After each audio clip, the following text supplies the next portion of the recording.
میں بھی اسی محلے کا ہوں، اسی طرح میں بھی آپ کا ہمسایہ بن جاؤں گا۔ اس مکان میں کوئی عیب بھی نہیں ہے، وہ نیا مکان ہے اور آپ کے لیے بہت اچھا رہے گا۔ حضرت شیخ سعدی رحمۃ اللہ علیہ فرمانے لگے، اے نادان بندے، اس سے بڑا عیب اور کیا ہو سکتا ہے کہ تو میرا ہمسایہ بن جائے، کیونکہ تو سود کا کاروبار کرتا ہے۔ اس سے بڑا عیب اور کیا ہونا چاہیے؟ یہی تو سب سے زیادہ عیب ہے کہ وہ مکان لینے سے تو میرا ہمسایہ بن جائے گا اور وہ مکان مجھے مفت بھی ملے گا، تو پھر بھی میں ایسا مکان ہرگز نہیں خریدوں گا۔ حضرت شیخ سعدی رحمۃ اللہ علیہ نے فرمایا کہ تیرے مرنے کے بعد اس مکان کی قیمت 10 گنا بھی مجھے زیادہ بھرنی پڑ جائے تو میں بھر دوں گا۔ حضرت علی رضی اللہ تعالیٰ عنہ نے فرمایا کہ دوسرا سب سے بڑا گناہ یہ ہے کہ تم کسی نیک اور پرہیزگار عورت پہ الزام لگاؤ، اس پر تہمت لگاؤ۔ اللہ تعالیٰ قرآن پاک میں ارشاد فرماتا ہے کہ جو لوگ نیک عورتوں پر تہمت لگاتے ہیں، وہ عورت جو ہر وقت میری رحمت کی آغوش میں رہتی ہے، جن پر ہر گھڑی میری رحمت کی بارش برستی ہے، جو نماز ادا کرتی ہے، لوگ ایسی عورت پہ تہمت لگاتے ہیں، مجھے قسم ہے اپنی ذات کی، میں اس وقت تک ان لوگوں کو معافی نہیں کروں گا جب تک وہ نیک عورتیں ان کو معاف نہیں کریں گی جن پر انہوں نے تہمت لگائی ہوئی ہے۔ جس طرح ماں اپنی اولاد کے خلاف ایک لفظ بھی سننا گوارا نہیں کرتی، ایک لفظ بھی سننا پسند نہیں کرتی، اللہ تعالیٰ اپنے نیک بندوں کے خلاف بھی کوئی لفظ سننا پسند نہیں کرتے۔ حضرت عیسیٰ علیہ السلام کے پاس ایک بوڑھی عورت آئی، اس نے آ کے کہا کہ اے عیسیٰ علیہ السلام، میرے شوہر کو 30 سال ہو گئے وصال کر گئے ہیں، میں اس سے بہت محبت کیا کرتی تھی، اب ہر روز میرا شوہر میرے خواب میں آتا ہے، میرے خواب میں آ کر مجھے کہتا ہے کہ میری قبر پر آ کر میری قبر کو کھود کر دیکھو، ہر روز میرے خواب میں آ کر یہی کہتا ہے کہ ایک بار میری قبر کو کھود کر تو دیکھو، میرا چہرہ تو دیکھ لو۔ اے عیسیٰ علیہ السلام، میں بہت ہی دور سے چل کر یہ مسئلہ آپ علیہ السلام کے پاس لے کر آئی ہوں۔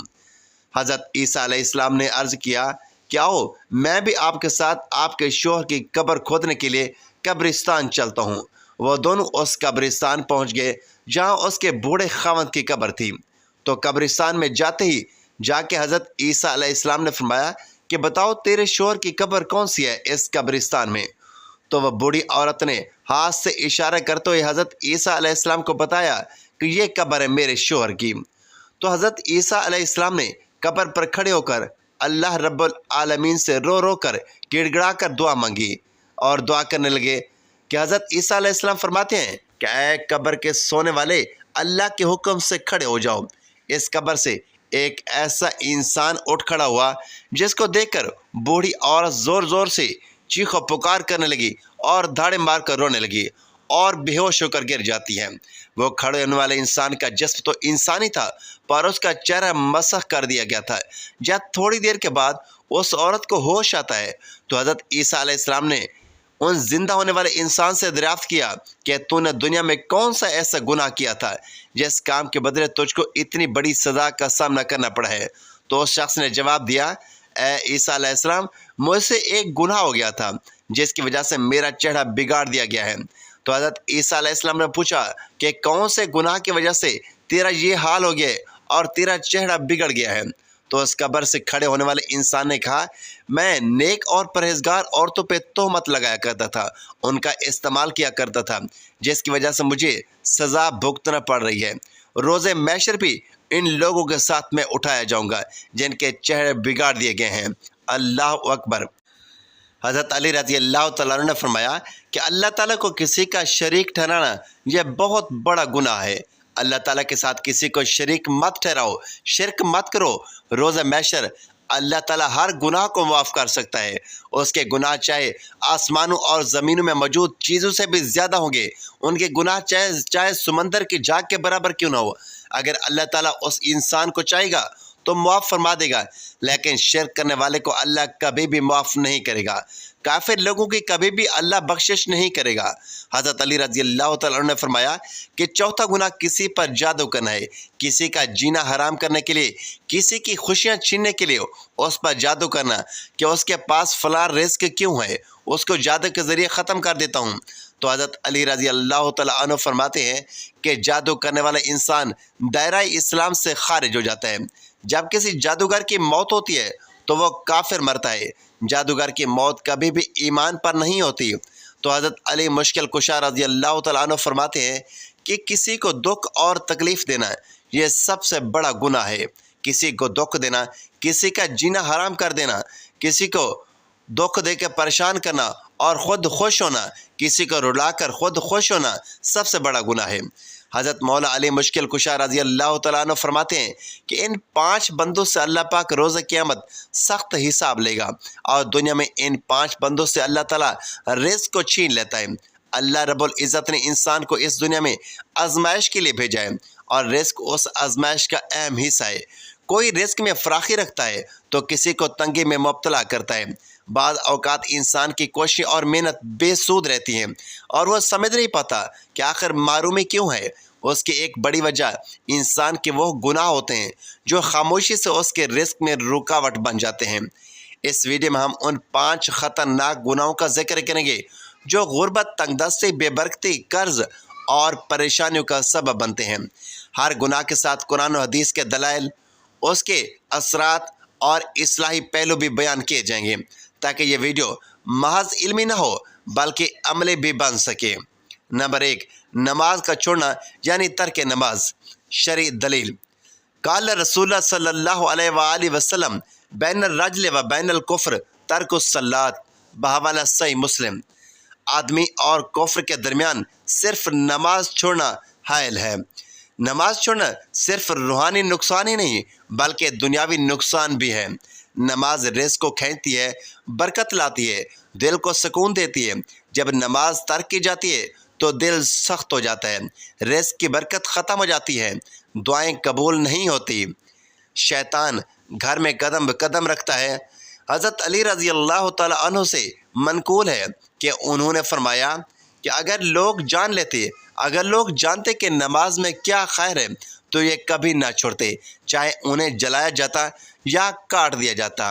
اصلاحی حل: نماز کو وقت پر اور خشوع و خضوع سے ادا کریں۔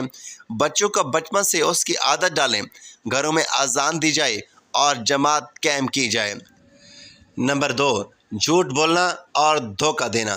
قال رسول اللہ صلی اللہ علیہ وآلہ وسلم من غشنا فلیس منا، بحوالہ صحیح مسلم۔ جو ہمیں دھوکہ دے وہ ہم میں سے نہیں۔ وَيَلْعَنُ اللَّهُ الْكَاذِبِينَ، سورۃ آل عمران آیت نمبر 61۔ اور اللہ جھوٹوں پر لعنت کرتا ہے۔ جھوٹ اور دھوکہ سے برکت ختم ہو جاتی ہے، لوگوں کا اعتماد ٹوٹ جاتا ہے، تجارت، روزگار یا ملازمت میں ناکامی آتی ہے۔ اللہ کی لعنت ایسے شخص پر نازل ہوتی رہتی ہے۔ حضرت عبداللہ بن عمر رضی اللہ تعالیٰ عنہ فرماتے ہیں کہ نبی کریم صلی اللہ علیہ وآلہ وسلم بازار سے گزرے، آپ نے ایک شخص کے اناج کو دیکھا، اس میں ہاتھ ڈالا تو اس کا مال اندر سے گیلا تھا۔ آپ نے فرمایا کیا یہ گیلا بارش کی وجہ سے ہوا ہے؟ اس پر اس شخص نے کہا جی ہاں یا رسول اللہ صلی اللہ علیہ وآلہ وسلم۔ آپ نے فرمایا پھر تم نے گیلے اناج کو اوپر کیوں نہ رکھا؟ جس نے دھوکہ دیا وہ ہم میں سے نہیں، بحوالہ صحیح مسلم۔ ہر حال میں سچ بولیں، کاروبار میں ایمانداری اپنائیں، ناپ تول میں دیانت داری کریں، رزق کے حلال کو اپنا شعار بنائیں۔ نمبر 3، حرام کمائی یعنی سود، رشوت اور چوری کرنا۔ فَاضْنُوا بِحَرْبٍ مِّنَ اللَّهِ وَرَسُولِهِ، اگر تم سود نہیں چھوڑو گے تو اللہ اور اس کے رسول سے جنگ کے لیے تیار ہو جاؤ۔ الراشی والمرتشی کلاہما فی النار، یعنی رشوت دینے والا اور لینے والا دونوں جہنمی ہیں۔ سود یا رشوت کی کمائی میں کبھی برکت نہیں ہوتی۔ مال تو آتا ہے مگر چین نہیں آتا۔ گھر میں لڑائیاں، بیماری، حادثے اور ذلت بڑھتی ہے، رزق بند ہو جاتا ہے، دعائیں رد ہو جاتی ہیں۔ ایک شخص رسول اللہ صلی اللہ علیہ وآلہ وسلم کی خدمت میں دعا کروانے آیا اور کہا یا رسول اللہ دعا کریں کہ میری دعا قبول ہو۔ آپ صلی اللہ علیہ وآلہ وسلم نے فرمایا تمہاری دعا کیسے قبول ہوگی جب تمہارا کھانا حرام کا ہے، لباس حرام کا ہے، مال سب حرام کا ہے۔ ہر قسم کے حرام کاروں سے توبہ کریں، ہر قسم کے حرام کاروبار سے توبہ کریں، رشوت کو ہر حال میں مسترد کریں، سودی لین دین سے بچیں۔ اگر کوئی حرام مال ہو تو صدقہ کر دیں یا توبہ کر کے چھوڑ دیں۔ نمبر 4، رشتہ داروں سے قطع تلقی کرنا۔ حضور نبی کریم صلی اللہ علیہ وآلہ وسلم نے فرمایا کیا تمہیں یہ توقع ہے کہ تم زمین میں فساد کرو گے اور رشتے توڑو گے؟ وہی لوگ ہیں جن پر اللہ نے لعنت فرمائی ہے۔ جو چاہتا ہے کہ اس کا رزق بڑھ جائے اور عمر دراز ہو، اسے چاہیے کہ صلہ رحمی کرے۔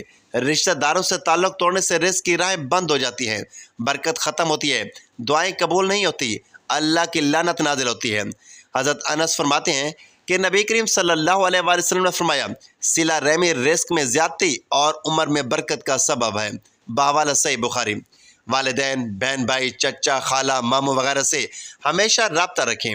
اگر رشتہ دار ناراض ہوں تو پہل کریں ان کو صلح کرنے میں، عید، خوشی، غمی میں ان کا خیال رکھیں۔ نمبر 5، ناشکری اور زبان کی ناشائستگی۔ اللہ تبارک و تعالیٰ قرآن مجید میں ارشاد فرماتا ہے، وَلَئِن كَفَرْتُمْ إِنَّ عَذَابِي لَشَدِيدٌ، اگر تم ناشکری کرو گے تو میرا عذاب بہت سخت ہے۔ ایک حدیث میں حضور نبی کریم صلی اللہ علیہ وآلہ وسلم نے ارشاد فرمایا، زمانے کو برا مت کہو، زمانہ تو اللہ ہے۔ شکایت کرنے سے دل میں مایوسی آتی ہے، زبان کی سختی سے گھر میں نفرت بڑھتی ہے، ماں باپ کی بد دعا یا زبان سے نکلا کلمہ اولاد کے رزق کو بند کر دیتا ہے۔ ناشکری سے اللہ کی ناراضگی حاصل ہوتی ہے۔ حضرت ابو ہریرہ رضی اللہ تعالیٰ عنہ فرماتے ہیں کہ نبی کریم صلی اللہ علیہ وآلہ وسلم نے ارشاد فرمایا، بعض اوقات بندہ ایک ایسا کلمہ زبان سے نکالتا ہے جس پر وہ دھیان نہیں دیتا، مگر وہی کلمہ اسے جہنم میں گرا دیتا ہے۔ بحوالہ صحیح بخاری۔ اس لیے ہر حال میں اللہ کا شکر ادا کرے، زبان کو گالی، طعنہ، شکایت سے پاک رکھیں، ماں باپ اور بچوں سے نرمی سے بات کریں، کسی حالت میں اللہ کی تقسیم پر اعتراض نہ کریں۔ رزق صرف ظاہری محنت سے نہیں آتا بلکہ باطنی صفائی، تقوی اور اعمال صالحہ سے بھی آتا ہے۔ قرآن اور حدیث ہمیں یہ سکھاتے ہیں کہ اگر ہم اپنی روح، دل اور زبان کو پاک صاف رکھیں تو اللہ رزق کے دروازے کھول دیتا ہے۔ ناظرین کرام، اللہ تبارک و تعالیٰ سے دعا ہے کہ اللہ تعالیٰ ہمیں ان 5 گناہوں سے بچنے کی توفیق عطا فرمائے، دین کی باتوں کو سننے، سمجھنے اور اس پر عمل کرنے کی توفیق عطا فرمائے۔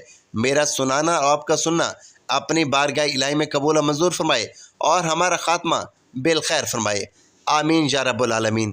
پیارے دوستو، اگر آپ کو ہماری یہ ویڈیو اچھی لگی ہو تو ویڈیو کو لائک کریں، شیئر کریں، چینل کو سبسکرائب کریں اور کمنٹ باکس میں اللہ تعالیٰ کے 99 نام میں سے ایک نام ضرور ٹائپ کریں۔ اگلے ویڈیو تک کے لیے اجازت دیجیے، اللہ حافظ۔